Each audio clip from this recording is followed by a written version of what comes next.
கிறிஸ்துவுகளுக்கு அன்பானவர்களே, ஆண்டுடைய திருப்பெயர்களே உங்களை வாழ்த்தி ஆசீர்வதிக்கிறேன். தேவன் இந்த புதிய நாளின் நன்மைகளை மேன்மைகளை கொடுத்து தாங்குவாராக. சிறப்பாக ஒரு புதிய மாதத்தை நாம் காணும்படியான கிருபையை தந்திருக்கிறார். நாம் 6 மாதங்களை நிறைவு செய்து இந்த 7வது மாதத்தில் அடியெடுத்து வைக்கிறோம்.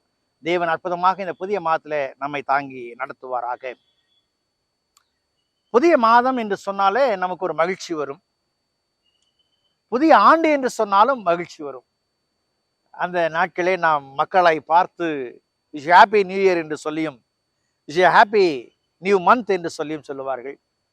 ஒவ்வொரு நாள் காலையில மக்களை பார்க்கும் பொழுதும் சொல்லும் பொழுது குட் மார்னிங் என்று சொல்லிவிட்டு ஹாவ் அ நைஸ் டே என்று சொல்லுவார்கள்.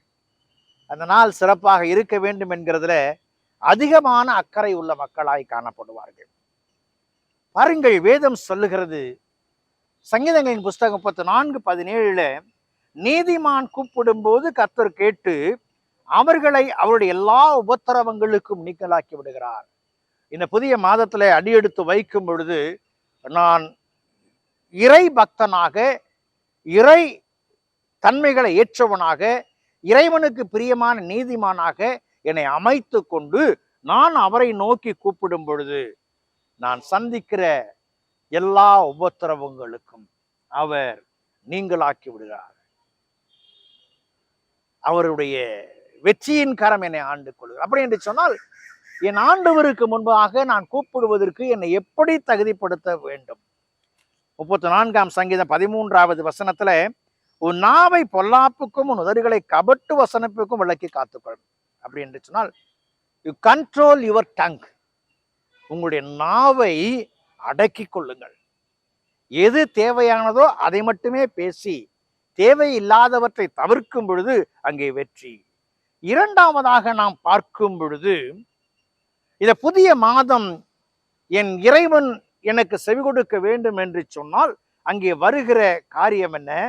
You depart from evil and to good. தீமையை விட்டு விலகி நன்மை செய்யுங்கள். 14வது வசனத்துல நாம் இதைத்தான் பார்க்கிறோம். தீமையை விட்டு விலகுகிற ஒரு கோட்பாடு. எந்த அருவருப்புகளை காணும் பொழுதும் அந்த இடத்துல தங்கி தரித்து விடாதபடிக்கு நம்முடைய வாழ்க்கை இருக்க வேண்டும். வின்சென்ட் சர்ச்சில் சொல்லுகிறார், if you are going through hell, keep going. அந்த இடத்துல நின்று விட வேண்டாம் என்று சொல்லுகிறார். அதுதான் தீமையை விட்டு விலகும் பொழுது நன்மை செய்கிற குணாதிசயத்தை கற்றுக்கொள்கிற நிலை காணப்பட வேண்டும். அடுத்ததாக என்ன சொல்லுகிறது 14வது வசனத்திலே, seek peace and pursue it. சமாதானத்தை தேடி அதை பிடித்துக் கொள்ளுங்கள். அந்த சமாதானம் வாழ்க்கையின் வெற்றிக்கு நேராக நம்மை நடத்தும் என்பதை வரையறுக்கிறது. 15வது வசனத்துல, கர்த்தருடைய கண்கள் நீதிமான்கள் மேல் நோக்கமாய் இருக்கிறது, அவருடைய செவிகள் அவர் கூப்பிடுதலுக்கு திறந்திருக்கிறது. Trust in God. இறைவனிடத்துல நம்பிக்கையோடு இந்த மாதத்துல தடம்பதியுங்கள். அவர் வெற்றியின் காரியங்களை தரும்படியாக கூப்பிடுதலுக்கு பதிலை கொடுத்து நம்மை ஆசீர்வதிப்பார். அப்படிப்பட்ட கிருபைகளை தேவன் இந்த புதிய மாதத்தில் கொடுத்து நம்மை தாங்குவாராக. ஜெபம் செய்வோம்.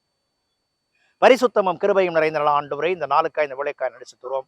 மாதத்தின் முதல் நாள்ல கர்த்தாவே, உம்முடைய கிருபையின் கரங்களுக்குள்ளாய் நாங்கள் வருகிறோம். நாங்கள் எங்கள் நாவை கட்டுப்படுத்திக் கொள்ளவும், தீமையை விட்டு விலகி நன்மை செய்யவும், சமாதானத்தை தேடவும், உம்மிடத்துல நம்பிக்கை வைக்கவும் கிருபை பாராட்டும். அதன் வழியாக நாங்கள் கூப்பிடும் பொழுது தேவன் செவி கொடுத்து ஆசீர்வதிப்பாராக. கிறிஸ்து இயேசுவில் ஜெபிக்கிறோம், ஜெபங்கள் பிதாவே, ஆமென்.